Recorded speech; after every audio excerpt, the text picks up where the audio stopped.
J'y arriverai pas tout seul. Je viens avec toi. On va se les faire tous les deux, comme avant.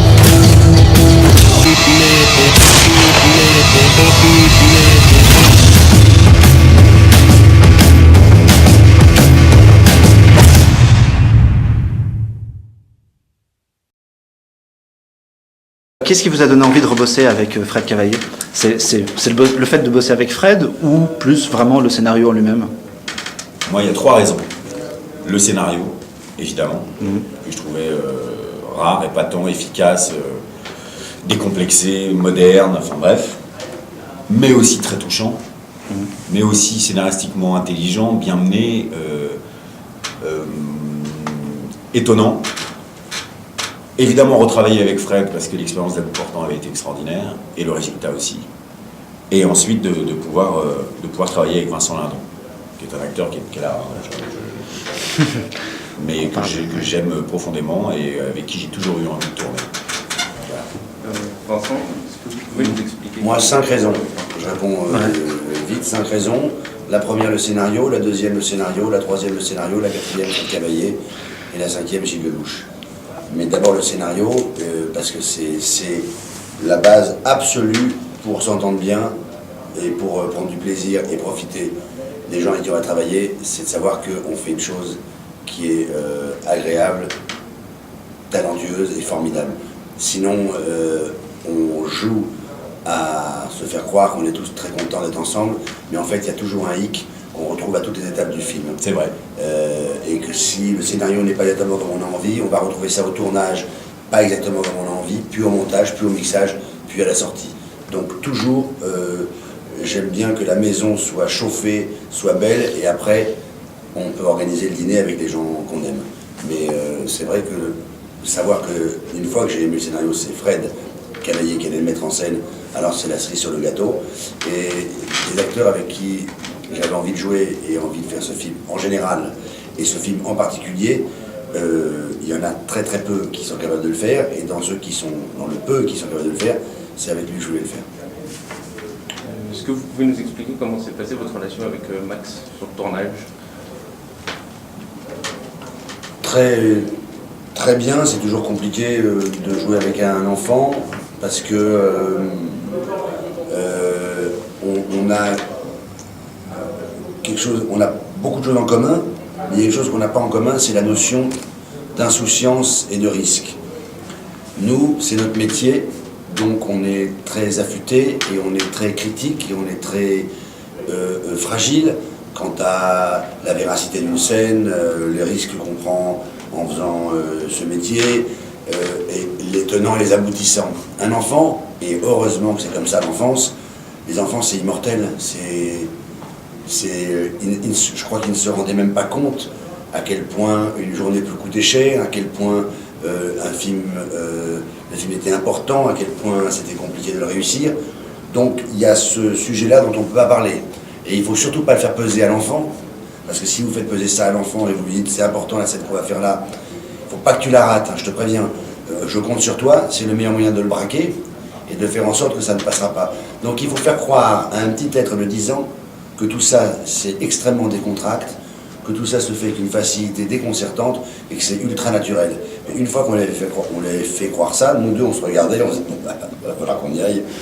Waouh, j'ai les niches. Protéger l'enfant.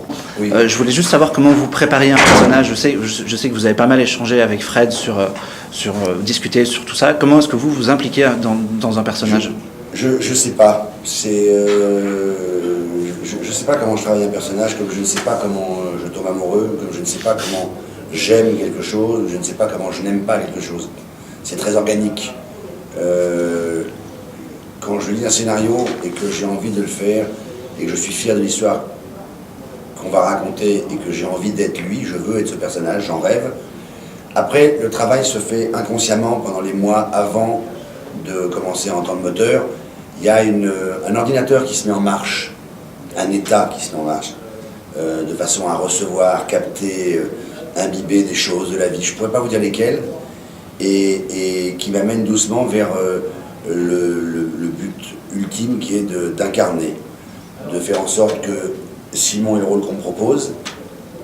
Moi, je suis là, lui, comme il ne peut pas bouger, puisqu'il est fixe, il est écrit, c'est un personnage, venir là, rentrer dans lui, et après, le faire disparaître. Et que ça soit quasiment moi qui suis Simon. Et essayer de faire vivre le film et faire les scènes telles que je me fantasmerais si j'étais flic. Mon raisonnement, ma boîte crânienne se dit, si moi Vincent j'étais flic, et si moi Vincent on faisait du mal à mon fils, qu'il fallait absolument que je le défende, voilà comment je ferais. En suivant l'histoire, mais voilà l'état dans lequel je serais, qui est quasiment inexplicable. C'est un travail, à un moment, au fil des années et de l'expérience, on ne se pose plus tant de questions de savoir comment on fait les choses, on essaie juste de les faire de mieux en mieux, d'aller de plus en plus vite. Un pilote, aujourd'hui, automobile, ne pourrait pas vous raconter comment il a fait pour se préparer pour telle course. C'est inné, il y a des moments où on prend des habitudes, on a l'habitude du volant, on connaît sa voiture, quand on rentre dans le cockpit, on sait comment. On se concentre sur d'autres choses, il y a un acquis, on essaye de négocier, de gérer une course autrement, avec plus de maturité, moins d'insouciance malheureusement, mais par contre plus de dextérité, plus de vécu, plus de souvenirs qui reviennent pendant la course. Vous comprenez ce que je veux dire ? Oui, bien sûr, carrément. Voilà. Ouais. Ça veut dire ça veut dire que dans chacun de vos personnages, il y a toujours une petite part de vous, en fait, finalement. Mais un jour, j'avais répondu à un journaliste, il n'y a pas qu'une petite part, il y a une très grosse part. Je ne sais pas comment ça m'était venu à l'esprit, un journaliste m'avait dit un jour, c'est fou ce que le personnage vous ressemble. Et sur le moment, je n'avais pas réagi. Puis en rentrant chez moi, je me suis dit, ben oui, mais c'est un peu normal, puisqu'il a mon nez, ma bouche, mes yeux, c'est moi. En fait, c'est moi. Et ma voix. C'est moi, juste habillé autrement, et qu'on a transporté dans une histoire. Donc c'est moi dans une histoire. Donc en fait, Simon, à un moment, le but ultime de l'acteur, ou en tout cas de moi, de mon travail, c'est que Simon, c'est moi. C'est Vincent, mais on lui a mis le prénom de Simon. C'est Vincent dans cette situation. Au maximum de ce que je puisse faire, et évidemment, c'est pour de faux, parce que c'est du cinéma. Mais c'est pour de faux à l'arrivée. Mais pendant qu'on le fait, le but, c'est d'être au plus près de le faire pour de vrai. On vibre pour de vrai. Les balles ne sont pas les vraies balles, mais les cascades sont les vraies cascades. Les coups, on les prend pour de vrai, beaucoup moins fort, parce qu'on simule, mais on les prend quand même. Les choses qu'on dit, on les dit. Le danger, il est là. Quand vous êtes dans le TGV et qui freine à 300 à l'heure, c'est vous, c'est moi qui étais dans le TGV. C'est moi, Vincent, et pas un être factice qui ai vécu ça. Les tirs, le sang, les gens par terre, la folie, la dinguerie du TGV, j'y étais pendant 4 semaines. Vous comprenez ce que je veux dire ? Alors, on est complètement, on est habité, on ne sait plus si c'est le substrat ou le contrat qui. On est forcément imprégné, en fait. Tout se mélange. Toutes les émotions se mélangent. D'accord. Parlez-moi de Fred Cavaillé. Il faut que je vous en parle vite parce que. Très vite. Et on termine là-dessus alors. Fred Cavaillé, c'est pour moi le metteur en scène aujourd'hui le plus doué de sa génération pour faire un film d'action comme celui-là. Il est extrêmement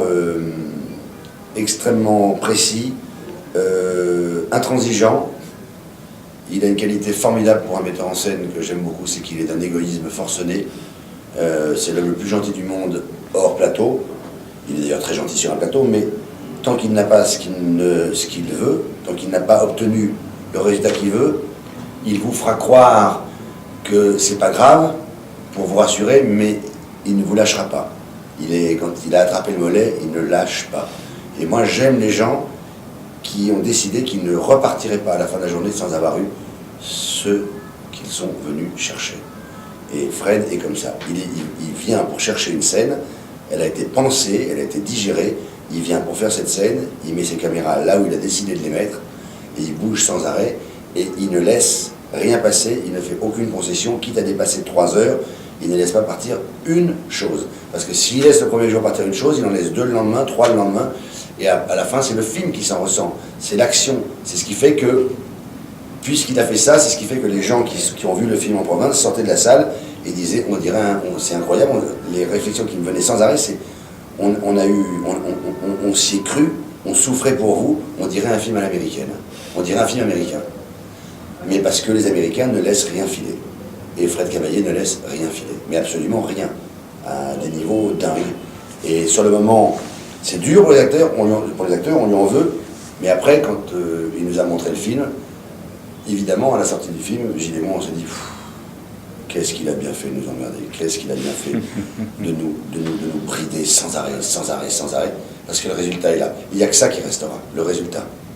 Peu importe ce qui s'est passé pour y arriver, ça c'est notre cuisine, c'est la petite histoire, c'est pas celle-là que les gens retiennent. Ce que les gens retiennent, c'est le résultat. Voilà, il faut faire au maximum de ses possibilités, et nous on a fait au maximum de ses possibilités à lui.